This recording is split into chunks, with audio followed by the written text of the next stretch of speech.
கண்டிப்பா ஒரு பெரிய லாஸ் தான் நம்ம தமிழ் சினிமாக்கும் தமிழ் மக்களுக்கும். அவர் சினிமால இப்ப ஆக்டிவா இல்லதான், ஆனா இன்னைக்கு ஆக்டிவா உள்ள பலரோட ஆரம்ப காலகட்டத்துல அவங்களுக்கு எல்லாம் அத்திவாரமா அவர் தான் இருந்திருக்காருங்கிறது ரீசெண்ட் டைம்ஸ்ல வந்து பல பேட்டிகள் மூலியமா உங்களுக்கும் தெரிஞ்சிருக்கும்.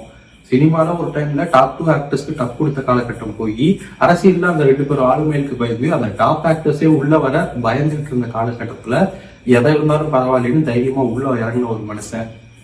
ஒரு மனுஷனை கொண்டாட ஒரு கூட்டம் இருக்குன்னா கண்டிப்பா எப்பவுமே வெறுக்கிறதுக்கும் ஒரு கூட்டம் ஒன்று இருக்கும். ஆனா கேப்டனை பொறுத்தவரை ஆரம்ப காலகட்டத்துல அவர் கூட இருந்த சிலது பின்னாடி அரசியல் ஆசையால அவரை பத்தி பொதுவெளியில தப்பா பேசின சில சம்பவங்கள் இருக்குதான், நான் அதை பத்தி பேசல.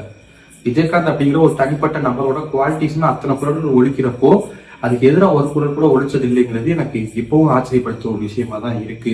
இப்ப நான் ஒத்துக்கிறேன், நல்ல மனுஷங்க நீண்ட காலம் வாழ்றதுக்கு ஏத்த இடம் இல்ல இந்த பூமிங்கிறத. தமிழ்நாடு முழுக்க பல தியேட்டர்ஸ்ல நீங்க மார்னிங் ஷோஸ் கேன்சல் பண்ணப்பட்டிருக்கு.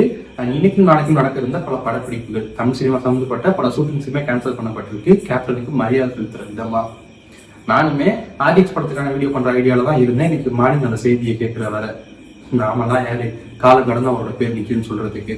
அடுத்த தலைமுறைக்கு உதாரணமா அவர் வாழ்ந்த அந்த வாழ்க்கையை தான் நீங்க எதுவுமே பெருசு நினைக்கிறேன். நன்றி.